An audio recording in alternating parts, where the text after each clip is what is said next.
Palampason na to nga naay Bisaya nga mahimo presidente. Dili, di ba? Ito ba ninyo dili?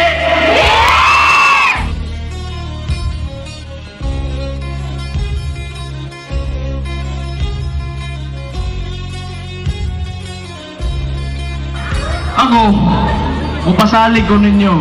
Pagana ako amahan magbinuang nga ni pagana na makatungtong na siya, mudaog na siya. Ato ako ninyo sa nabo, bira ko ninyo, ibitay ko ninyo sa punuan. Puspusi ko ninyo. Ako ay magpasalig, anak. Duterte! Duterte!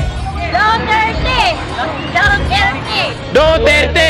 Duterte! Diretso Cebu, numero 1, Duterte! Duterte! Duterte!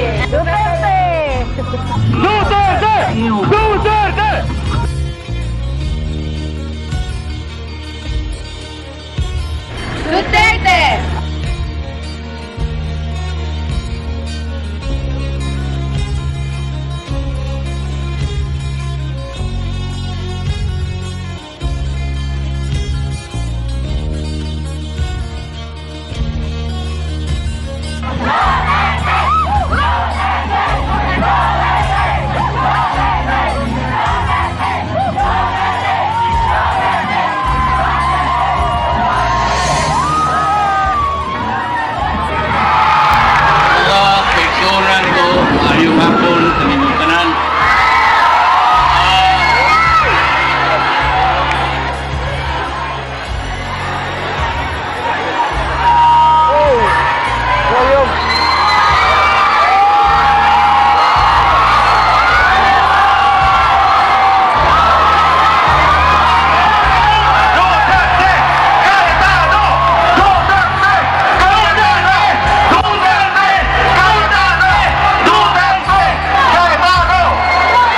Mayong hapon sa kaninyong tanan.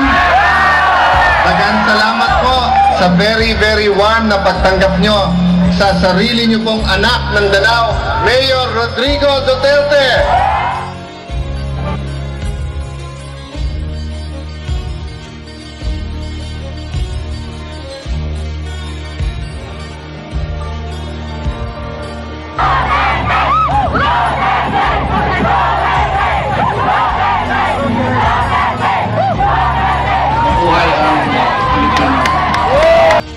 His Excellency, President Rodrigo Roa Duterte.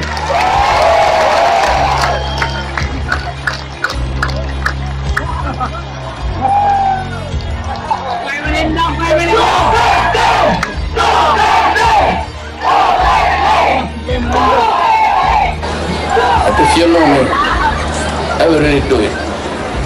Pikon ako ng pagkatao. Kapag sinabi ko, huwag ninyo gawin yan. Huwag ninyo. Pag sinabi ko gawin ko yan, maasahan niyo.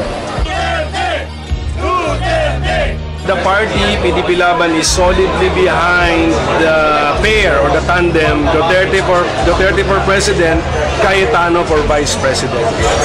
Matagal na po kami binigyan ng directive or instruction ni President Duterte. Alam mo naman yung kanyang manner of speaking, indirect lang, sabi niya na kung hindi nyo kayang botohin si Alan Peter Cayetano for Vice President, ay wag na rin ninyo akong botohin pagka-presidente. So, indirect yun, pero that is actually the orders, the marching orders.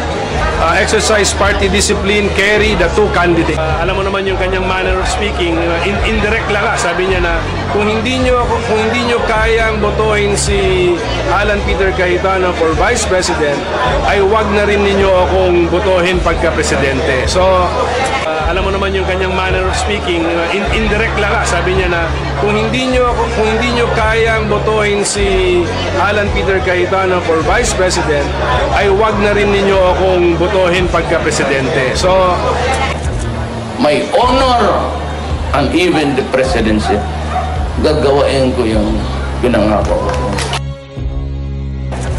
My honor and even the presidency, gagawain ko yung pinangako ko.